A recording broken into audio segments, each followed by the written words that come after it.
किसानी संघर्ष सिखਰਾਂ ਤੇ ਹੈ। ਭਾਰਤ ਵਿੱਚ ਜਿੱਥੇ ਕਿਸਾਨ ਦਿੱਲੀ ਦੀਆਂ ਬਰੂਹਾਂ ਤੇ ਬੈਠ ਕੇ ਆਪਣੇ ਹੱਕਾਂ ਦੀ ਲੜਾਈ ਲੜ ਰਹੇ ਹਨ, ਉੱਥੇ ਹੀ ਵਿਸ਼ਵ ਭਰ ਵਿੱਚ ਵਸਦੇ ਪੰਜਾਬੀ ਵੀ ਕਿਸਾਨਾਂ ਦੇ ਹੱਕ ਵਿੱਚ ਹਾਂ ਦਾ ਨਾਰਾ ਮਾਰ ਰਹੇ ਹਨ।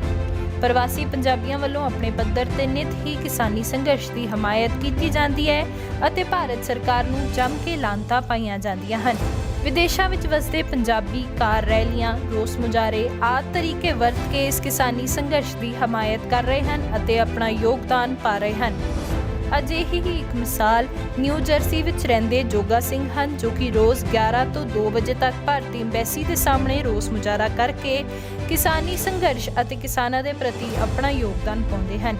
ਗੁਰੂ ਗੋਬਿੰਦ ਸਿੰਘ ਜੀ ਦੇ ਬਚਨਾਂ ਮੁਤਾਬਕ ਇਕੱਲਾ ਸਿੱਖ ਯਾਨੀ 1.25 ਲੱਖ ਆਪਣੇ ਤਰੀਕੇ ਨਾਲ ਇਸ ਕਿਸਾਨੀ ਸੰਘਰਸ਼ ਅਤੇ ਕਿਸਾਨਾਂ ਦਾ ਸਾਥ ਦੇ ਰਿਹਾ ਹੈ ਅਤੇ ਉਹਨਾਂ ਨੇ ਆਪਣੇ ਇਸ ਮੋਰਚੇ ਨੂੰ ਨਾਮ ਵੀ 1.25 ਲੱਖ ਦਿੱਤਾ ਹੈ। ਜੋਗਾ ਸਿੰਘ ਵਾਕਈ ਹੀ ਨਿਆਂ, ਇਨਸਾਫ ਅਤੇ ਬਰਾਬਰੀ ਵਰਗੇ ਸਿੱਖੀ ਸਿਧਾਂਤਾਂ ਉੱਤੇ ਪਹਿਰਾ ਦੇ ਰਹੇ ਹਨ ਅਤੇ ਸਾਡੇ ਸਾਰਿਆਂ ਲਈ ਮਿਸਾਲ ਹਨ ਕਿ ਸਾਨੂੰ ਸਭ ਨੂੰ ਆਪਣਾ ਬਣਦਾ ਯੋਗਦਾਨ ਦਿੱਲੀ ਦੇ ਬੂਹੇ ਬੈਠੇ ਆਪਣੇ ਭੈਣ ਭਰਾਵਾਂ ਲਈ ਜ਼ਰੂਰ ਪਾਉਣਾ ਚਾਹੀਦਾ ਹੈ। Bureau report TV 84। ਮੈਂ ਮੋਦੀ ਸਰਕਾਰ ਨੂੰ ਅੱਜ ਸੁਨੇਹਾ ਦੇਣਾ ਚਾਹੁੰਦਾ ਹਾਂ ਅਮਰੀਕਾ ਦੀ ਧਰਤੀ ਵਿੱਚੋਂ, ਤੇ ਹੁਣ ਤੂੰ ਆਪਣੀਆਂ ਹਰਕਤਾਂ ਤੋਂ ਬਾਜ਼ ਆ ਜਾ, ਕਿਸਾਨਾਂ ਦੀਆਂ ਮੰਗਾਂ ਮੰਨ ਲਾ, ਉਹਦੇ ਵਿੱਚ ਹੀ ਤੇਰੀ ਭਲਾਈ ਹੈ। ਤੇਰਾ ਮੂੰਹ ਪੈ ਗਿਆ ਸੀ ਗੁਜਰਾਤ ਵਿੱਚ, ਤੇਰਾ ਮੂੰਹ ਪੈ ਗਿਆ ਸੀ ਕਿਸਾਨ ਉਜਾੜ ਕੇ, ਤੇਰਾ ਮੂੰਹ ਪੈ ਗਿਆ ਸੀਗਾ ਮੁਸਲਮਾਨ ਵੀਰਾਂ ਦਾ ਕਤਲੇਆਮ ਕਰਕੇ। ਤੂੰ ਹੁਣ ਸਮਝਾ, ਹੁਣ ਤੇਰਾ ਪੰਜਾਬ ਨਾਲ ਪੰਗਾ ਪੈ ਗਿਆ। ਤੂੰ ਹੁਣ ਜਿੰਨੀ ਜਲਦੀ ਹੋ ਸਕਦੇ ਕਿਸਾਨਾਂ ਦੇ ਹੱਕ ਦੇ ਦੇ, ਨਹੀਂ ਤਾਂ ਤੇਰਾ ਇਹ ਰਾਜ ਭਾਗ ਰੋੜ ਕੇ ਲੈ ਜਾਣਗੇ। ਸੋ ਇਸੇ ਕਰਕੇ ਮੈਂ ਸਾਰਿਆਂ ਨੂੰ ਇਹ ਸੁਨੇਹਾ ਦੇ ਦੇਣਾ, ਏਕਤਾ ਨਾਲ ਹੀ ਇਹ ਮੋਰਚਾ ਸਰ ਹੋਣਾ। ਦੂਸ਼ਣਬਾਜ਼ੀਆਂ ਤੋਂ ਬਚ ਕੇ ਹਾਲ ਚਾਲ ਪੁੱਛਦੇ ਆ, ਕੋਈ ਮੈਨੂੰ ਕੌਫੀ ਦਾ ਪੁੱਛਦਾ, ਡਾਕਟਰ ਟੀਨਾ ਸਾਹਿਬ ਮੇਰੇ ਨਾਲ ਆ ਕੇ ਖੜ੍ਹਦੇ ਆ ਅਤੇ ਉਹਨਾਂ ਦਾ ਵੀ ਮੈਂ ਬਹੁਤ ਧੰਨਵਾਦ ਆ। ਅੱਜ ਸਾਊਥ ਜਰਸੀ ਤੋਂ ਭਾਈ ਇੰਦਰਜੀਤ ਸਿੰਘ ਜੀ ਪਰਿਵਾਰ ਸਮੇਤ ਭੈਣ ਜੀ ਉਹਨਾਂ ਨੂੰ ਨਾਲ ਲੈ ਕੇ, ਬੱਚੀ ਨੂੰ ਨਾਲ ਲੈ ਕੇ ਆਏ ਨੇ।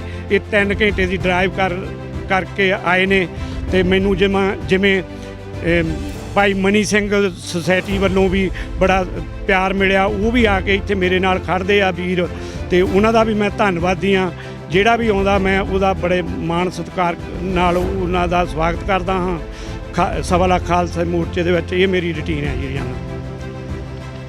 ਕੋਈ ਸੁਨੇਹਾ ਜਿਹੜਾ ਤੁਸੀਂ ਪਿੱਛੇ ਜਿਹੜੇ ਇਸ ਵਕਤ ਕਿਸਾਨ ਦਿੱਲੀ ਦੇ ਵਿੱਚ ਬੈਠੇ ਆ, ਜਾਂ ਜਿਹੜਾ ਸੰਘਰਸ਼ ਚੱਲ ਰਿਹਾ ਇੱਥੋਂ ਅਮਰੀਕਾ ਦੇ ਵਿੱਚ ਬੈਠਿਆਂ, ਕਿਉਂਕਿ ਅਮਰੀਕਾ, ਕੈਨੇਡਾ, ਯੂਰਪ ਬਹੁਤ ਵੱਡੇ ਲੈਵਲ 'ਤੇ ਪ੍ਰੋਟੈਸਟ ਹੋਇਆ, ਇੱਥੋਂ ਕੋਈ ਸੁਨੇਹਾ ਉਹਨਾਂ ਨੂੰ ਦੇਣਾ ਚਾਹੁੰਦਾ? ਦੇਖੋ ਜੀ, ਮੈਂ ਇਹੀ ਸੁਨੇਹਾ ਦੇਣਾ ਚਾਹੁੰਦਾ ਵੀ ਏਕਤਾ ਰੱਖਿਓ, ਇੱਕ ਦੂਜੇ 'ਤੇ ਦੂਸ਼ਣਬਾਜ਼ੀ ਨਾ ਲਾਇਓ, ਕਿਸੇ ਨੂੰ ਵੀ ਉੱਥੇ ਆਉਣ ਤੋਂ ਰੋਕੋ ਨਾ। ਉਹ ਕਿਸੇ ਦੇ ਵੀ ਧਰਮ ਦਾ ਹੋ ਸਕਦਾ, ਉਹ ਆਪਣੇ ਨਿਸ਼ਾਨ ਵੀ ਲਿਆ ਸਕਦਾ। ਇਹਨੂੰ ਇੱਕ ਮੋਰਚੇ ਨੂੰ ਇਕੱਲੇ ਕਿਸਾਨਾਂ ਦਾ ਮੋਰਚਾ ਨਾ ਰੱਖੋ, ਇਹਨੂੰ ਇਨਸਾਨਾਂ ਦਾ ਮੋਰਚਾ ਬਣਾ ਦਿਓ। ਅਤੇ ਜਿਹੜੇ ਵੀਰ ਇੱਥੋਂ ਸਪੋਰਟ ਕਰਦੇ ਆ ਕਾਰ ਰੈਲੀਆਂ ਦੇ ਥਰੂ ਜਾਂ ਫਿਜ਼ੀਕਲ ਜਾ ਕੇ ਅੰਬੈਸੀਆਂ ਦੇ ਅੱਗੇ ਜਾ ਕੇ ਮੁਜ਼ਾਹਰੇ ਕਰਦੇ ਨੇ UN ਦੇ, ਉਹਨਾਂ ਦਾ ਮੈਂ ਚਰਨਾਂ ਦੀ ਧੂੜ ਹਾਂ, ਉਹਨਾਂ ਦਾ ਮੈਂ ਸਤਿਕਾਰ ਕਰਦਾ ਹਾਂ। ਤਾਂ ਕਿ ਇੱਕ ਜੇ ਹੋ ਕੇ ਅਸੀਂ ਆਵਾਜ਼ ਬੁਲੰਦ ਕਰਾਂਗੇ ਸੰਸਾਰ ਭਰ ਤੋਂ, ਉਹ ਆਵਾਜ਼ ਸਾਡੀ ਇਕੱਠੀ ਹੋ ਕੇ ਜਾਵੇਗਾ। ਜੇ ਮੈਂ ਕਿਸੇ ਰੈਲੀ 'ਚ ਨਹੀਂ ਵੀ ਜਾ ਸਕਦਾ, ਕਿਉਂਕਿ ਮੈਂ ਰੋਜ਼ਾਨਾ ਇੱਥੇ ਆਉਣਾ, ਮੇਰਾ ਦਿਲ ਉਹਨਾਂ ਦੇ ਨਾਲ ਹੁੰਦਾ ਹੈ। ਨੌਜਵਾਨਾਂ ਦਾ ਵੀ, ਮੈਂ ਗਾਇਕਾਂ ਦਾ ਵੀ ਮੈਂ ਬਹੁਤ ਧੰਨਵਾਦ ਕਰਦਾ ਹਾਂ। ਨੌਜਵਾਨੀ ਜਿਹੜੀ ਅੱਗੇ ਲੱਗ ਕੇ ਤੁਰੀ ਆ, ਉਹਨਾਂ ਦਾ ਵੀ ਮੈਂ ਬਹੁਤ ਰਿਣੀ ਹਾਂ, ਕਿਉਂਕਿ ਖਾਲਸਾ ਸਰਬੱਤ ਦਾ ਭਲਾ ਮੰਗਦਾ ਹੈ। ਨਾਨਕ ਨਾਮ ਚੜ੍ਹਦੀ ਕਲਾ, ਤੇਰੇ ਭਾਣੇ ਸਭ ਦਾ ਭਲਾ। ਅਵਲ ਅੱਲਾ ਨੂਰ ਪਾਇਆ ਕੁਦਰਤ ਤੇ ਸਭ ਬੰਦੇ, ਏਕ ਨੂਰ ਤੇ ਸਭ ਜਗ ਉਪਜਿਆ, ਕੌਣ ਭਲੇ ਕੌਣ ਮੰਦੇ।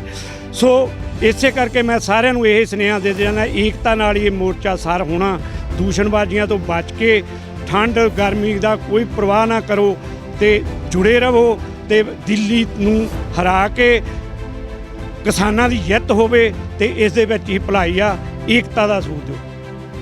ਵਾਹਿਗੁਰੂ ਜੀ ਕਾ ਖਾਲਸਾ, ਵਾਹਿਗੁਰੂ ਜੀ ਕੀ ਫਤਿਹ। ਮੈਂ ਮੋਦੀ ਸਰਕਾਰ ਨੂੰ ਅੱਜ ਸੁਨੇਹਾ ਦੇਣਾ ਚਾਹੁੰਦਾ ਹਾਂ ਅਮਰੀਕਾ ਦੀ ਧਰਤੀ ਵਿੱਚੋਂ,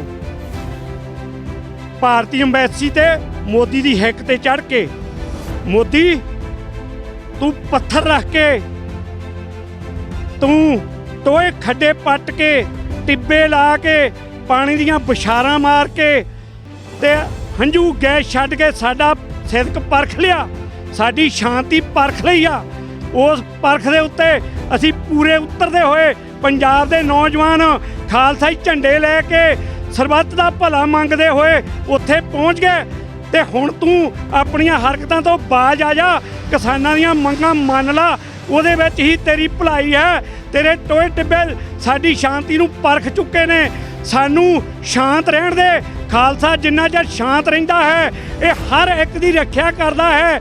ਜਦੋਂ ਇਹ ਫੇ ਉਬਾਲਾ ਮਾਰ ਦਿੰਦਾ ਹੈ, ਇਹ ਪਾਣੀ ਹੜ੍ਹ ਦੀ ਤਰ੍ਹਾਂ ਫੇ ਬੰਨਿਆਂ ਟੋਇਆਂ ਟਿੱਬਿਆਂ ਨੂੰ ਉਹ ਖਤਮ ਕਰਦਾ ਹੋਇਆ ਤੂਫਾਨ ਲਿਆ ਦਿੰਦਾ ਹੈ। ਇਹ ਤੂਫਾਨ ਨੂੰ ਜਾਣ ਲਾ। ਤੇਰਾ ਮੂੰਹ ਪੈ ਗਿਆ ਸੀ ਗੁਜਰਾਤ ਵਿੱਚ, ਤੇਰਾ ਮੂੰਹ ਪੈ ਗਿਆ ਸੀ ਕਿਸਾਨ ਉਜਾੜ ਕੇ, ਤੇਰਾ ਮੂੰਹ ਪੈ ਗਿਆ ਸੀਗਾ ਮੁਸਲਮਾਨ ਵੀਰਾਂ ਦਾ ਕਤਲੇਆਮ ਕਰਕੇ। ਤੂੰ ਹੁਣ ਸਮਝਾ, ਹੁਣ ਤੇਰਾ ਪੰਜਾਬ ਨਾਲ ਪੰਗਾ ਪੈ ਗਿਆ ਤੇ ਉਸ ਦੇ ਨਾਲ ਭਰਾ ਉਹਦਾ ਹਰਿਆਣਾ, ਰਾਜਸਥਾਨ, ਹਿਮਾਚਲ ਵੀ ਜੁੜ ਗਿਆ ਹੈ। ਤੇ ਹੁਣ ਤੇਰੀਆਂ ਹਰਕਤਾਂ ਅਸੀਂ ਸਮਝ ਗਏ ਹਾਂ ਸਾਰੀਆਂ। ਤੂੰ ਹੁਣ ਜਿੰਨੀ ਜਲਦੀ ਹੋ ਸਕਦੇ ਕਿਸਾਨਾਂ ਦੇ ਹੱਕ ਦੇ ਦੇ, ਨਹੀਂ ਤਾਂ ਤੇਰਾ ਇਹ ਰਾਜ ਭਾਗ ਰੋੜ ਕੇ ਲੈ ਜਾਣਗੇ। ਤੁਹਾਨੂੰ ਇਹ ਮੈਂ ਤੈਨੂੰ ਵਾਰਨਿੰਗ ਦਿੰਦਾ ਹਾਂ। ਅਮਰੀਕਾ ਦੀ ਧਰਤੀ ਦੇ ਵਿੱਚੋਂ, ਅਮਰੀਕਾ ਦਾ ਸਿੱਖ, ਅਮਰੀਕਾ ਦਾ ਹਰ ਇਨਸਾਨ, ਕੈਨੇਡਾ ਦਾ, ਸਾਰੇ ਸੰਸਾਰ ਦਾ ਹਰ ਇਨਸਾਨ ਤੇਰੇ ਅਗੇਂਸਟ ਖੜਾ ਹੋ ਗਿਆ ਹੈ। ਹੁਣ ਤੂੰ ਇਹਦੇ ਵਿੱਚ ਹੀ ਭਲਾਈ ਹੈ। ਜੇ ਤੂੰ ਗੁਰਦੁਆਰਾ ਸਾਹਿਬ ਗਿਆ ਆ, ਗੁਰੂ ਸਾਹਿਬ ਨੂੰ ਨਤਮਸਤਕ ਹੋਣ ਗਿਆ, ਦਿਲ ਚੋਂ ਮੈਲ ਕੱਢ ਕੇ ਜਾਂਦਾ ਤੇ ਤੇਰੀਆਂ ਮੁਰਾਦਾਂ ਵੀ ਪੂਰੀਆਂ ਹੋ ਜਾਂਦੀਆਂ। ਓਏ ਤੂੰ ਮੁਸਲਮਾਨਾਂ ਦਾ ਕਾਤਲ, ਸਿੱਖਾਂ ਦੇ ਉਜਾੜੇ ਦਾ ਕਾਤਲ, ਕਿਸਾਨਾਂ ਦਾ ਤੂੰ ਉਜਾੜਾ ਕਰਨ ਡਿਆ ਆ। ਤੈਨੂੰ ਗੁਰੂ ਨੇ ਵੀ ਮਾਫ ਨਹੀਂ ਕਰਨਾ। ਇਸ ਕਰਕੇ ਤੂੰ ਆਪਣੀਆਂ ਹਰਕਤਾਂ ਤੋਂ ਬਾਜ਼ ਆ ਜਾ। ਤੇ 1.25 ਲੱਖ ਖਾਲਸੇ ਦੇ ਮੋਰਚੇ ਵੱਲੋਂ ਵੀ ਤੈਨੂੰ ਆ ਭਰਾਵਾਂ ਦੇ ਨਾਲ ਖੜੇ, ਭੈਣਾਂ ਵੀ ਨਾਲ ਖੜੀਆਂ ਨੇ। ਤੈਨੂੰ ਇਹੀ ਸੁਨੇਹਾ, ਤੂੰ ਆਪਣੀਆਂ ਹਰਕਤਾਂ ਤੋਂ ਬਾਜ਼ ਆ ਕੇ ਕਿਸਾਨਾਂ ਦੀਆਂ ਹੱਕੀਆਂ ਮੰਗਦਾ। ਵਾਹਿਗੁਰੂ ਜੀ ਕਾ ਖਾਲਸਾ, ਵਾਹਿਗੁਰੂ ਜੀ ਕੀ ਫਤਿਹ। ਬੋਲੇ ਸੋ ਨਿਹਾਲ, ਸ੍ਰੀ ਅਕਾਲ, ਬੋਲੇ ਸੋ ਨਿਹਾਲ। ਸ੍ਰੀ ਅਕਾਲ। ਵਾਹਿਗੁਰੂ ਜੀ ਕਾ ਖਾਲਸਾ, ਵਾਹਿਗੁਰੂ ਜੀ ਕੀ ਫਤਿਹ। ਮੈਂ ਟੀਵੀ 84 ਦਾ ਡਾਕਟਰ ਸਾਹਿਬ ਜੀ ਦਾ ਬਹੁਤ ਧੰਨਵਾਦ ਕਰਦਾ ਹਾਂ। ਭਾਈ ਮਨਵੀਰ ਸਿੰਘ ਦਾ ਵੀ ਬਹੁਤ ਬਹੁਤ ਧੰਨਵਾਦ ਕਰਦਾ ਹਾਂ, ਜਿਨ੍ਹਾਂ ਨੇ ਮੇਰੀ ਆਵਾਜ਼ ਸੰਸਾਰ ਤੱਕ ਪਹੁੰਚਾਈ ਹੈ। ਵਾਹਿਗੁਰੂ ਜੀ ਕਾ ਖਾਲਸਾ, ਵਾਹਿਗੁਰੂ ਜੀ ਕੀ ਫਤਿਹ।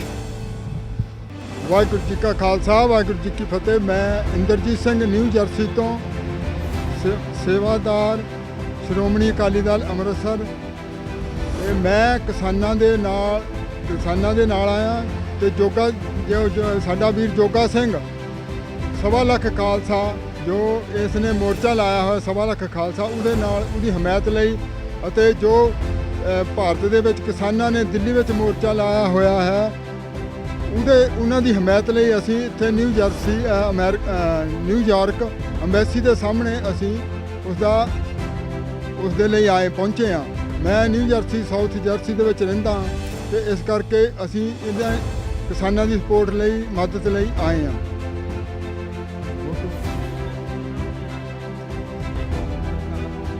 ਅਸੀਂ ਸਰਕਾਰ ਨੂੰ ਆਪਣੇ ਹੱਕ ਮੰਗਦੇ ਹਾਂ। ਅਸੀਂ ਸਰਕਾਰ ਨੂੰ ਬੇਨਤੀ ਨਹੀਂ ਕਰਦੇ। ਇਹ ਸਾਡਾ ਹੱਕ ਆ, ਕਿਸਾਨਾਂ ਦੇ ਹੱਕ ਤੇ ਇੱਥੇ ਰੱਖ, ਕਿਸਾਨਾਂ ਦਾ ਹੱਕ ਇੱਥੇ ਰੱਖ। ਇਹ ਸਾਡੀ ਮੰਗ ਹੈ, ਮੰਗ ਨਹੀਂ ਹੈ, ਸਾਡੇ ਹੱਕ ਹੈ, ਅਸੀਂ ਲੈਣੇ ਆ। ਔਰ ਜਿੰਨਾ ਚਿਰ ਕਿਸਾਨ ਉਹਨਾਂ ਚਿਰ ਉੱਥੋਂ ਧਰਨੇ ਨਹੀਂ ਚੱਕਣਗੇ, ਜਿੰਨਾ ਚਿਰ ਸਾਡੇ ਹੱਕ ਨਹੀਂ ਮਿਲਦੇ, ਇਹ ਤਿੰਨੇ ਕਾਨੂੰਨ ਵਾਪਸ ਨਹੀਂ ਹੁੰਦੇ, ਉਹਨਾਂ ਚਿਰ ਕਿਸਾਨ ਇੱਥੋਂ ਧਰਨੇ ਨਾ ਚੱਕਣ। ਇਹ ਸਾਡੀ ਬੇਨਤੀ ਵੀ ਹੈ।